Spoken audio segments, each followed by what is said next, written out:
e restabelecemos a conexão com o diretor técnico do Diese, Fausto Augusto Júnior. Bom dia, Fausto. Bom dia, Glauco. Bom dia a todos. Fausto, na semana passada, numa live com o jornal Valor Econômico, o diretor de política monetária do Banco Central, Bruno Serra, avaliou que a economia brasileira deve desacelerar no quarto trimestre justamente por conta da redução do auxílio emergencial. E ele também disse ali que a instituição deve conter a alta do dólar prevista para o final do ano, né, causada pelo aumento de demanda que é tradicional. Como é que você vê essas declarações do diretor de política monetária do Banco Central, Fausto? Então, Glauco, o que a gente está vendo agora, primeiro que há muita incerteza no mercado em relação a para onde a economia vai, né? Nós estamos, a princípio, você vinha saindo do isolamento social, a economia vinha retornando até por conta que ela caiu, né? Até por conta da sua estagnação ali no primeiro semestre, nesse período todo de pandemia. Mas dois indicadores começam a preocupar bastante. Um deles é a questão da própria pandemia. Começa-se a haver uma nova onda, começa a se construir, se criar um conjunto de inseguranças. Nós não sabemos de fato se essa segunda onda chega, se ela chega junto com a vacina, chega antes da vacina, quanto tempo uma vacina vai de fato ter tempo, né, para poder se imunizar a população em geral. Isso coloca muita questão com relação, principalmente já agora no final do ano. E a outra questão é o fim do auxílio emergencial. O auxílio emergencial se reduz à metade, então as famílias já estão reduzindo menos. Você já vem assistindo queda nas diversas áreas da economia, em especial as ligadas ao comércio, aos serviços. E agora a gente está caminhando aí para o final do ano. O final do ano é uma data bastante importante, é uma data em que normalmente a economia ela cresce ali principalmente por conta das compras, por conta ali todo o giro que acontece ali por conta da transição do ano, e isso é algo que ainda tem muita expectativa, né? Ou seja, esse ano as datas comemorativas foram datas muito ruins, como por exemplo o Dia das Mães, o próprio Dia dos Pais, e agora a questão que se coloca é que isso vai dar com relação a Natal e Ano Novo.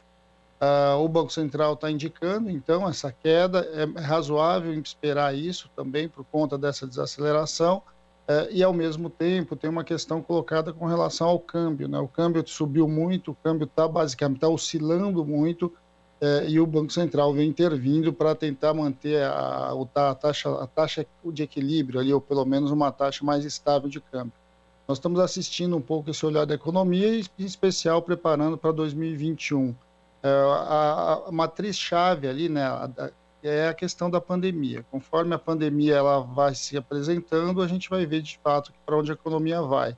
E a questão do auxílio emergencial tem a ver com tudo isso, né, porque o auxílio emergencial nasceu, foi criado ali pelo Congresso Nacional em meio às disputas, em especial a pressão do movimento sindical e movimento social, e agora ele está caminhando para o seu final. A sua manutenção é bastante importante, em especial para as famílias e não só para a economia, mas é algo que não está dentro dos horizontes aí no cenário, né? Vamos ver agora com a volta do Congresso Nacional pós-eleição, essa volta deve redefinir e recolocar esse debate, mas a princípio, muito provavelmente, o final do ano vai ser um final de ano com bastante dificuldade para a maior parte dos brasileiros, inevitavelmente para a economia em geral.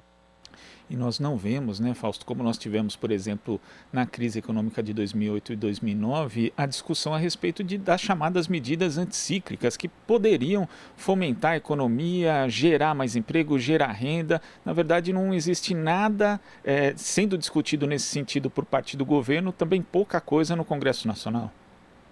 É muito pelo contrário, Glauco. O que a gente tem visto, na verdade, é uma tese de que o que vai puxar a economia vão ser aí as reformas, as chamadas reformas. As reformas que deveriam impulsionar a economia. Primeiro que nós sabemos que, historicamente, nenhuma reforma impulsionou a economia. Ao contrário, né? No caso da reforma trabalhista, o que a gente viu foi precarização, perda de direitos, e ampliação da taxa de desemprego. Ao mesmo tempo, o governo, de fato, ele não se coloca nessa tarefa de puxar a economia. Ao contrário, na visão dele, ele tem que sair do Estado, o Estado precisa sair da economia e cada vez mais o mercado tomar conta desse cenário. É algo que a gente sabe que em momentos de crise, isso é muito, muito complexo, uma vez que o cenário é um cenário de instabilidade, Se o Estado não garante essa estabilidade para o mercado também não investe. As perspectivas não são das melhores, a gente sabe que esse ano vai ser um ano que o PIB certamente ele vai ter encolhido. Ano que vem as previsões são diversas, então dependendo aí dos interesses, dependendo aí dos atores, há um tipo de previsão com relação ao próximo ano, mas a gente sabe que a variável fundamental é como é que vai ser o controle da economia, o controle da pandemia. A pandemia controlada, você tende a uma busca de uma relativa normalidade, né? A pandemia ainda avançando, ela traz muita insegurança. Na outra ponta, a gente sabe que ano que vem é um ano que vai ser a posse dos novos prefeitos. Os novos prefeitos, no seu primeiro ano, eles tendem a normalmente um movimento aí de arrumação da casa, movimento de conhecimento da própria máquina administrativa, em especial os que estão sendo substituídos, e isso também puxa o investimento público para baixo, uma vez que estados e municípios tendem, de novo, a reduzir o seu próprio investimento. Então, se o governo federal de fato não adentrar aí na política pública, não adentrar para a economia, a gente deve ter um crescimento bastante pequeno, né? Um crescimento bastante lento, aí uma economia que vai ainda muito fria para o próximo ano. Tá certo, Fausto. Muito obrigado pela sua participação aqui no Jornal Brasil Atual e até a próxima. Até a próxima, Glauco. Bom dia a todos novamente. Bom dia. Conversamos aqui com o diretor técnico do Diese, Fausto Augusto Júnior. Você está ouvindo Jornal Brasil Atual. As notícias que os outros não dão.